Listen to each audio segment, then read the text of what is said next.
Hello, and thank you so much for joining me for some Saturday night crafting. I hope you've all had a really wonderful week. I've got a really fun technique tonight that's quite easy and simple, and hopefully you'll have something in your stash that can make it happen. We're going to be focusing on using cling film or saran wrap, whatever country you're in, depending on what it's called. Basically, the stuff you put over food to preserve it. I've got this recyclable stuff here, which is great because I can chuck it in the recycling when I'm done. And I'm going to be using these new explosion powders. I've got a few new items in my stash from Lisa Horton Crafts and I'm in love and I really wanted to play with them. So I'm using explosion powders. However, you can use watercolors, you can use ink refills, you can use ink pads, you could just smoosh them down onto an acrylic block and wet them and use them as watercolors that way. You can use whatever's in your stash as long as it's sort of water reactive. It will work. I'm using these powders because they're new and I want to play and I think they're beautiful and the color explosion you get from them is so much fun. Now you can absolutely do this technique without any shimmer, but the explosion powders I'm using today, one of them has got a mica powder in it, a really pretty shimmer, and then the other one doesn't, and I'm going to share with you how you can add that shimmer in as well if you want the shimmer. You don't need the shimmer, you can do it without, but I am having fun with the shimmer today and so I went to town with it.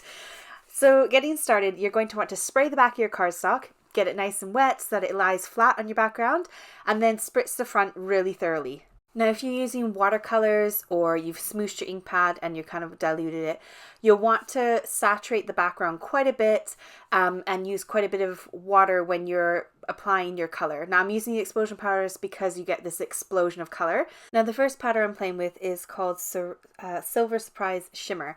So I've laid that down on my card, sprinkled it down, and then I'm taking a piece of cling film or saran wrap, whatever you call it, and I'm scrunching it up over the paper. And you can see all those little kind of crevices forming. You want to leave this to dry completely. So I left it overnight and left it to dry fully so that those creases kind of stay where they are. Now I do this a few times, playing with different amounts of the powder, playing with different amounts of scrunching of the cling film just to kind of see what it would look like when I was done. And you can see all the results at the end. I'll share with you when they're all dry and how amazing they look. So it all depends on personal preference, but I would play and just have a good time and work out what you like. So this one I put heaps and heaps of powder down. There's tons in these bottles, and when I say heaps, there's lots going on my cardstock, but there's so much left in the bottle. Like I think it'll take me years to use them up. There's a lot in them. For this one, I decided to go with a whole bunch of scrunching on top. Now, I wanted to use the pink powder that I got, the pink explosion powder, but I still wanted the shimmer. So I'm taking this silver paste, which is a flash paste from Lisa Horton Crafts. And this is what it looks like when it's dried on white and on black. If you haven't got any of this kind of paste, then you can always take some mica powder and mix it in. But do remember that with mica powder, you are going to need to set it somehow. So you're either going to need to add something into your solution to set it, or you're going to need to spray some hairspray on afterwards. Otherwise, that mica powder will just flake right off. With these pastes, they're really, really, really nice because they're water soluble, they're water reactive. So you can mix them and dilute them. You can make your own kind of colored shimmer background. Does that make sense? So I went ahead and put a little blob in there and a bit of water, and then I'm taking my paintbrush and I'm mixing it really, really thoroughly until it's all fully dissolved. I can do the same thing again. I'm going to spritz the back of my cardstock so it lays flat. And then it's hard to see here, but there's heaps of shimmer in this water, and I am just adding a really, really generous layer over my cardstock. I'm making sure that it's really, really saturated, and then that way it will react with the powder. So I'm going ahead and splotching the powder on. Now you could put the powder directly into the water and then apply it that way, but I wanted the explosion look still going on. I wanted those bits of pigment and color kind of happening on top of that cardstock, so I decided to put it on with a paintbrush and then spritz the powder on, tap the powder on like I would normally. So now I've got the shimmer underneath on the bottom of my cardstock, and I've got that on the top, and look at this result. So you can see where all those crevices were. That's where the shimmer kind of gathered.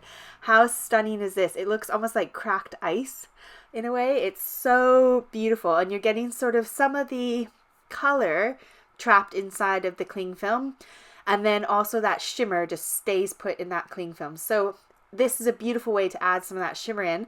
Now again, if you didn't use a paste, make sure you set that with hairspray before you do anything so it doesn't rub off. Now here's another one I did. This is with the powder that already had the shimmer in it. And this is really nice powder to work with. It doesn't really rub off. If you're worried about it rubbing off, you can always just spritz it with some hairspray. But look, it looks almost like cobblestones. You get such cool looks. And this is the one where I used heaps of cling film and scrunched it over the top. Now you can reuse your cling film, but just bear in mind that you'll have some of that color trapped on there as well, and you might get color transfer. But if you're using the same colors, then it doesn't really matter if you're using the same cling film. Here's another one where I scrunched it very minimally, and you can see those deep, like long lines. When you hold it right in the right light, it really shines. And on the cards that I made, the finished cards at the end of the video, you can see this so clearly when you're holding the card. But for you, I'm tilting it kind of slightly in the light so you can see it. And like this is so gorgeous. I had so much fun. They are so pretty. It's such an easy technique to do, and it's with something you've already got in your kitchen, and you can just use that and apply it onto your card and get such a funky, cool look to it. Now, if you guys are enjoying tonight's video and this tutorial, please don't forget to like, share, comment, subscribe to my channel. I really appreciate it. It's what keeps my channel going, and it's what gives me a full-time income as a YouTuber. A huge thank you to all of you that have been subscribing to me for years and watching me and following me and dropping me comments every week. I love you guys. You guys are absolutely amazing. Thank you so much. Right, we're going to move on to card inspiration. I didn't want to bore you with making all these cards on screen, so I've gone ahead and created some of these cards for you to give you some ideas and inspiration. And all the products I'm sharing with you on the screen are the ones that I've used in these cards. So I've got a beautiful embossing folder, my happy and birthday dies from Trinity stamps, and then I've got these dies which have been in my stash for years. I have no idea if they're still available. I'll link them if I can. They are from Surprise Creation, which is on AliExpress, and they're just some beautiful sort of shape dies. So for this one, I went ahead and embossed the panel in the background, double die cut that front top panel, added happy and birthday and some little gems on the top. For the next one, I used Happy and Birthday again from Trinity Stamps, as well as a layering stencil from Lisa Horton's and Lisa Horton's little circle dies. They are new and my favorite in my stash now. I love those circle dies. I had so much fun with them today. I couldn't put them down. I used some of those holy sequins again to finish off this card. I popped up that circle on some foam, added on a Happy and Birthday, and then you can see that stenciling there in the background as well. For the next one, I used this stamp set from Trinity Stamps, which has a whole bunch of little sentiments, and used the Happy Mother's Days and just stamped the Mother's Day part of it underneath a big happy. Popped it up on some foam. I've got that beautiful embossing folder again in the background in the cream color, and that's how I finished off this card. Now for this one, I used this cute little stamp that came with this flower that I love. I've used 100 times lately. I love it. And I did some double embossing. So I embossed the panel in the background, embossed the colored panel, and then I used a more white spaced bit of the cardstock to stamp my sentiment on and use those dies again, and a bit of ribbon to finish it off. For this one here, I used the Happy and Birthday and Woohoo, and I die cut out using one of those rectangular dies, and I just kind of cut it in half and spaced it out on the top and the bottom and stamped my sentiment in the middle. For my last card, I took some of these little slightly skinny dies from Spellbinders and popped them behind Happy and Birthday. I feel like the backgrounds just do enough that you don't really need much on top, but it helps to have a little bit of a kind of complement to your card. Now, I had tons and tons of scraps left over, so I made a few tags as well, and I used these two stamp sets here to kind of stamp my tags, and I've got a hole punch which I used from Craftelier to punch those out. So I still have quite a few little scraps left over. I have plenty of card ideas in my head that I could whip up with these beautiful scraps that are left.